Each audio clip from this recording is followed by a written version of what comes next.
Good evening students, welcome to my channel. আমরা previous ক্লাসগুলোতে C floor spreading নিয়ে আলোচনা করছিলাম। তোমরা যারা ক্লাসগুলো ফলো করছো তারা অবশ্যই এটা জানবে যে মোটামুটি আমরা এই থিওরিটা কমপ্লিট করে ফেলেছি। যদি কারো কোনো অসুবিধে থাকে প্রিভিয়াস ক্লাসগুলো ফলো করো, তো তোমাদের এই বিষয়টা পুরো ক্লিয়ার হয়ে যাবে। আজকে আমরা এই বিষয় থেকে কি কি প্রশ্ন হতে পারে তোমাদের 4th সেমিস্টার এক্সামের জন্য প্যাটার্ন ধরে, অর্থাৎ তোমাদের বোর্ডের যে প্যাটার্ন আছে 2, 3 অ্যান্ড 5 মার্কসের কোশ্চেন, আমরা সেগুলো পরপর ডিসকাশানে আসব। তো আশা করি তোমাদের যারা আমার ক্লাস ফলো করছো তাদের এই বিষয়টা ক্লিয়ার হয়ে গেছে। আর যদি কারো কোনো কোশ্চেন এখনও থেকে থাকে আমাকে কমেন্ট সেকশানে জানাও, আমি তোমাদের কোশ্চেনের অ্যান্সারগুলো ক্লিয়ার করে দেবো। তো আমরা আজকে কোশ্চেন ডিসকাশানে আসব। সি ফ্লোর স্প্রেডিং এই বিষয়টা থেকে আমরা কি কি পড়েছি, এখান থেকে আমরা পড়েছি মেন কনসেপ্ট। এই থিওরিটা কে দিয়েছিলেন? আচ্ছা, এই থিওরির বেসিক কি রয়েছে, আর সি ফ্লোর স্প্রেডিংয়ের ক্ষেত্রে কজেস অ্যান্ড এভিডেন্সেস মেন আমাদের এই বিষয়টা ছিল। তো প্রিভিয়াস ক্লাসে আমরা এগুলো সবই ডিসকাশন করে নিয়েছি। এবার যা যা আমরা পড়লাম সেখান থেকে কি কি কোশ্চেন হতে পারে। প্রথমে আমরা চলে আসবো 2 মার্কসের কোশ্চেনে। দেখো, প্রতিটি প্রশ্নের মান 2। কি কি প্রশ্ন হতে পারে আমি তোমাদের একটা স্যাম্পল কোশ্চেন প্রোভাইড করছি, পরপর একটু দেখে নাও। বিস্তার অঞ্চল বা স্প্রেডিং জোন কাকে বলে? ওকে, এটা 2 মার্কসে লিখতে হবে। নেক্সট আছে সমুদ্র তলদেশ সম্প্রসারণ বলতে কি বোঝো? নেক্সট কোশ্চেন, কে কত সালে সি ফ্লোর স্প্রেডিং ধারণাটি ব্যক্ত করে? 4th কোশ্চেন হচ্ছে গ্লোমার চ্যালেঞ্জার কি? 5th, চৌম্বক মেরু বলতে কি বোঝো? 6th কোশ্চেন, ফেমাস FAMOUS এর একটা ফুল ফর্ম আছে, এটা কি? আর লাস্ট কোশ্চেন, জয়েটস রেজলিউশন বা JR কি? তো এই সমস্ত প্রশ্নগুলো আমাকে রেডি করতে হবে 2 মার্কসের জন্য। তোমরা চেষ্টা করবে টু দ্য পয়েন্ট অ্যান্সার দিতে, যতটা কম লেখা যায় ইনফরমেশান বেসিসে লিখবে, এবং যদি সম্ভব হয় ডায়াগ্রাম অবশ্যই প্রোভাইড করবে। তাহলে প্রতিটা প্রশ্নে ফুল মার্কস পাওয়ার সম্ভাবনা থাকবে। এখান থেকে নাম্বার কাটা যায় না, তোমরা 2-এ 2 এটা পেতে পারো। তো আমি এই প্রত্যেকটা কোশ্চেনের অ্যান্সার তোমাদের একটু বলে দিচ্ছি। দেখো, আমরা ফার্স্ট কোশ্চেন চলে আসছি। দেখো, বিস্তার অঞ্চল বা স্প্রেডিং জোন কাকে বলে?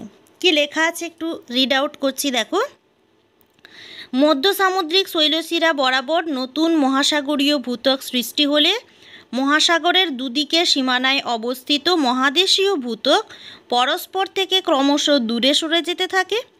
মধ্য সামুদ্রিক শৈলশিরা থেকে যত দূর পর্যন্ত নতুন সমুদ্রবক্ষ সম্প্রসারিত হয় সমুদ্র তলদেশের সেই সম্প্রসারণশীল অঞ্চলকে স্প্রেডিং জোন বলে। একটু ডায়াগ্রামটা দেখো কি বলছে, যে মধ্য সামুদ্রিক শৈলশিরা জাস্ট এই জায়গায় দেখো যেখানে ইরাপশানটা হয়েছে, এই পোর্শনটা মধ্য সামুদ্রিক শৈলশিরা থেকে বলছে যে এইখান থেকেই আমাদের নতুন ভূত্বক সৃষ্টি হচ্ছে, যার ফলে কি হচ্ছে, এই যে কন্টিনেন্ট পোর্শন, কন্টিনেন্টাল ড্রিফট লেখা আছে, দেখবে এইটা একটা কন্টিনেন্ট এবং এইদিকে একটা কন্টিনেন্ট আছে, এই দুটো কন্টিনেন্ট এরা পরস্পর থেকে দূরে সরে যাচ্ছে। তো এরা পরস্পর থেকে দূরে সরে যাচ্ছে, তার মানে এইখানে সমুদ্রতলের বিস্তার ঘটেছে। একটা রেড লাইন দিয়ে আমি তোমাদের এটাকে মার্কিং করে দিয়েছি। এই অঞ্চলটা হচ্ছে নতুন ভূত্বক সৃষ্টি হয়েছে, আর এই জোনটাকেই আমরা বলছি স্প্রেডিং জোন, যেটা স্প্রেড করছে, ছড়িয়ে পড়ছে। নেক্সট কোশ্চেন, সমুদ্র তলদেশ সম্প্রসারণ বলতে কি বোঝো? একই রকম, কিন্তু জাস্ট উত্তরটা একটু আমাকে আলাদাভাবে দিতে হবে। কেমন না, মধ্য সামুদ্রিক শৈলশিরা অঞ্চলে আগ্নেয় ক্রিয়াকলাপের প্রভাবে নতুন মহাসাগরীয় ভূত্বকের উৎপত্তি এবং সেখান থেকে ক্রমশ প্রান্তভাগের দিকে মহাসাগরীয় তলদেশের বিস্তারের ঘটনাকে বলা হয় সমুদ্র তলদেশ সম্প্রসারণ। মানে কি হলো, যেটা আগে ছিল, এখানে পরপর দুটো ডায়াগ্রাম, একটাতে দেখো যে এখানে এই কন্টিনেন্টটা সবে স্টার্ট হয়েছে, এখানে ইরাপশান হচ্ছে, এই মিডল বরাবর এইখানে দেখা যাচ্ছে যে একটা ক্রাস্ট তৈরি হচ্ছে। বলছে যে এটা আগ্নেয় ক্রিয়াকলাপের প্রভাবে নতুন মহাসাগরীয় ভূত্বকের উৎপত্তি হয় এবং তার ফলে কি হয়, এই দুদিকের যে কন্টিনেন্ট এরা দুদিকে সরে যায়। ওকে, এরা প্রান্তভাগে সরে যায় আর মহাসাগরীয় তলদেশ এই অংশটা বেড়ে গেছে। এই পুরো ঘটনাটা কি বলা হয়, সমুদ্র তলদেশের সম্প্রসারণ। অর্থাৎ তলদেশটা এইটুকু এলাকা জুড়ে ছিল, এই নতুন ক্রাস্ট তৈরি হওয়ার ফলে তলদেশটা এতটা এলাকা জুড়ে হয়েছে। এটাকেই আমরা বলছি সি ফ্লোর স্প্রেডিং বা সমুদ্র তলদেশ সম্প্রসারণ।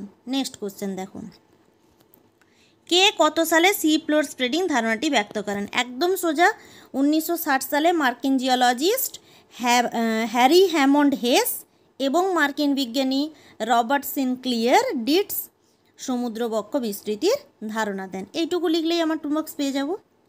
আচ্ছা, ফোর্থ কোশ্চেনে আসার আগে একটু বলে নিই যে 3-এর দাগের কোশ্চেনটা যেরকম আছে না, যে কে কত সালে এই ধারণাটি ব্যক্ত করেন, এই টাইপের কোশ্চেন, অর্থাৎ পুরোপুরি ইনফরমেটিভ যদি থাকে আর সেটা যদি তোমার জানা থাকে, অল্টারনেটিভ কোশ্চেনে অবশ্যই তোমরা এই টাইপের প্রশ্নটাকে অ্যাটেম্প্ট করবে, তাহলে এখানে ফুল মার্কস তোমরা ইজিলি পেয়ে যাবে। ফোর্থ কোশ্চেন কি, গ্লোমার চ্যালেঞ্জার। এটা আমি তোমাদের ক্লাসেই ডিসকাশন করেছিলাম, দেখে নাও। গ্লোমার চ্যালেঞ্জার একটা জাহাজ, তা কি বলা আছে, 1968 সালে যুক্তরাষ্ট্রের ন্যাশনাল সায়েন্স ফাউন্ডেশনের তত্ত্বাবধানে সমুদ্রবিদ্যা ও সামুদ্রিক ভূত্বক বিষয়ে গভীর সমুদ্র তলদেশে বিজ্ঞানভিত্তিক খননে নিয়োজিত জাহাজ। মানে ইনফরমেশান কালেকশানের জন্য যে জাহাজটা পাঠানো হয়েছিল সেটাকে বলা হচ্ছে Glomar Challenger. Okay, fifth question কি বলছে, চৌম্বক মেরু বলতে কি বোঝো? Magnetic pole.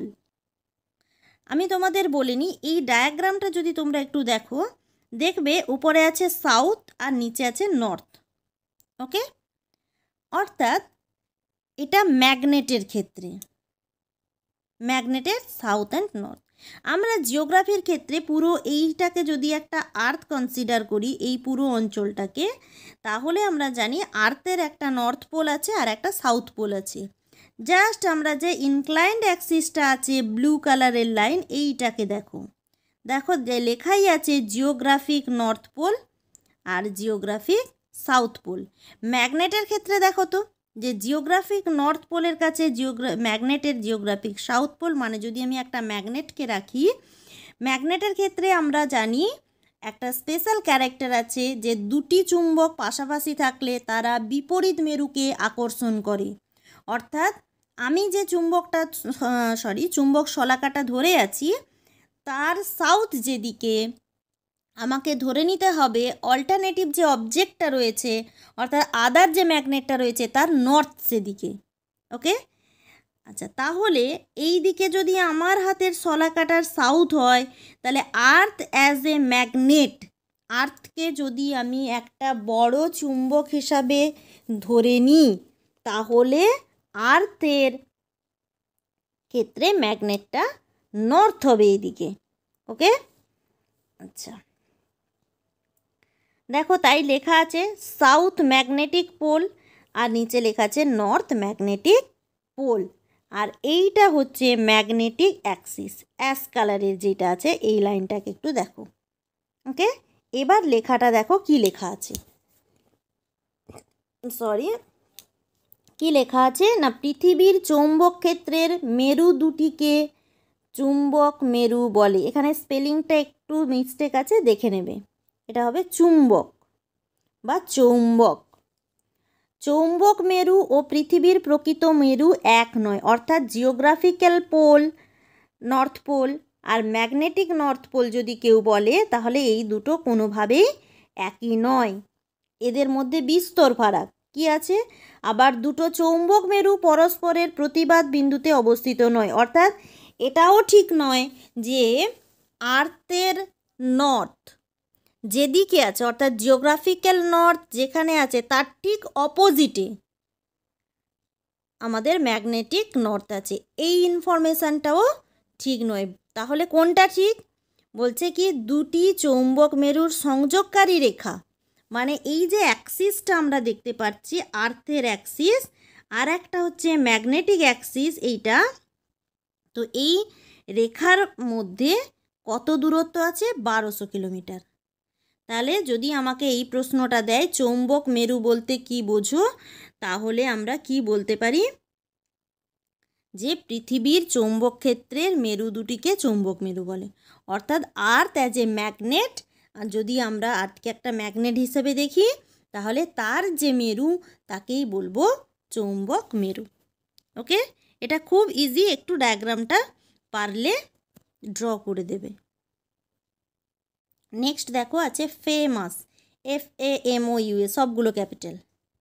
কি ওটা? French American mid ocean under sea study. দেখো লেখা আছে মধ্য আটলান্টিক শৈলশিরার উত্তর ভাগে অর্থাৎ মিড ওশেনিক রিজের নর্থ পোর্শনে ভূত্বকের 2 থেকে 3 কিমি গভীরে খনন করে নমুনা সংগ্রহ করতে মার্কিন যুক্তরাষ্ট্রের 1971 French American mid ocean under sea study নামক একটি প্রকল্প গ্রহণ করে। এটাকেই আমরা শর্টে বলি ফেমাস। ঠিক আছে, তাহলে গ্লোমার চ্যালেঞ্জার, ফেমাস এই দুটোই কিন্তু এই মিড ওশানিক রিজ বরাবর ইনফরমেশান কালেকশানের জন্য ব্যবহার করা হয়েছে। ওকে, নেক্সট কোশ্চেন চলে এসো। জয়েটস রেজলিউশন বা একে আমরা JR বলতে পারি। কখনো কখনো যদি পরীক্ষায় প্রশ্ন আসে হোয়াট ইজ JR বলতে কি বোঝো, ঘাবড়ানোর দরকার নেই। JR মানেই জয়েটস রেজলিউশন। কি এটা? যে এটি ইন্টারন্যাশনাল ওশান ডিসকাস প্রোগ্রাম। ঠিক আছে, সরি এখানে একটু স্পেলিংটা মিস্টেক হয়েছে, ইন্টারন্যাশনাল ওশান ডিসকাশন প্রোগ্রাম। ঠিক আছে, এর অন্তর্ভুক্ত একটি বহুমুখী আন্তর্জাতিক সমুদ্র খনন ও গবেষণা কর্মসূচি।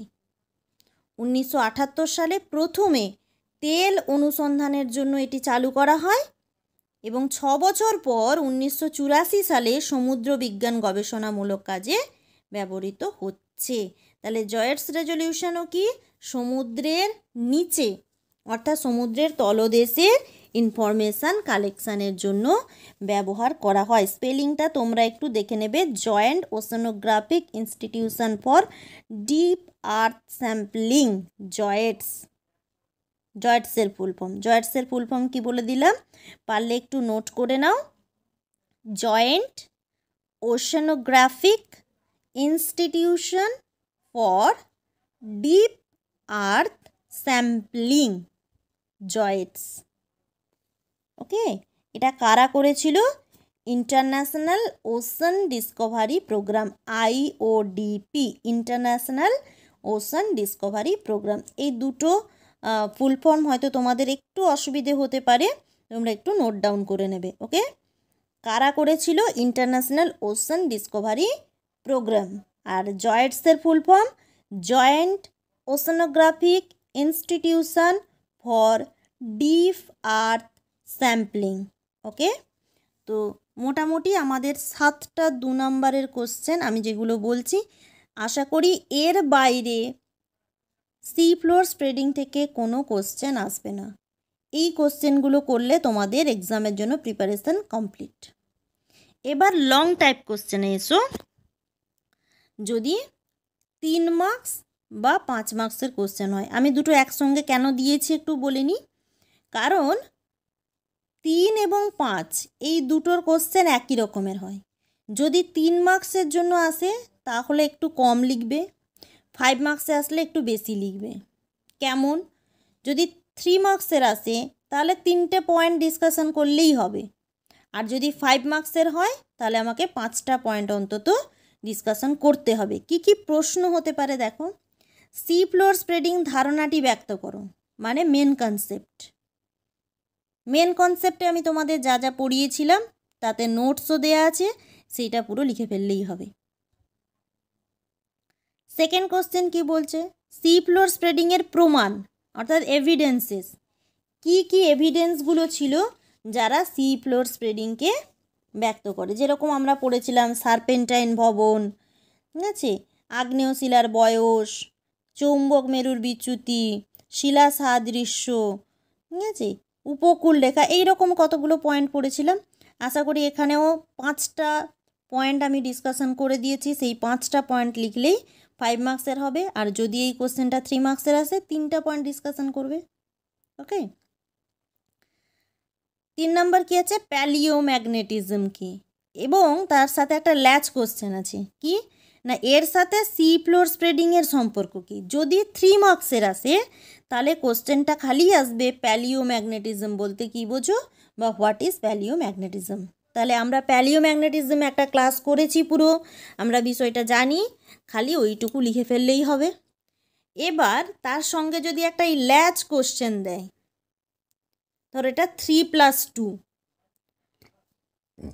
না, প্যালিওম্যাগনেটিজমের সাথে সি ফ্লোর স্প্রেডিংয়ের সম্পর্ক কি, তাহলে এখানে আমরা কি বলবো যে প্যালিওম্যাগনেটিজম থেকে যেহেতু আমরা পুরনো শিলার চৌম্বকত্ব ধর্ম এই সম্পর্কে ইনফরমেশান কালেক্ট করতে পারি, তাই আমরা সি ফ্লোর স্প্রেডিংটা প্রমাণ করতে পারি প্যালিওম্যাগনেটিজম দিয়ে। অর্থাৎ শিলার বয়স মধ্য সামুদ্রিক শৈলশিরা বরাবর আমরা যদি স্যাম্পল কালেকশান করে শিলার বয়স নির্ধারণ করি তাহলে আমরা তার একটা এভিডেন্স খুঁজে পাই। জাস্ট এটুকুই আমাকে লিখতে হবে।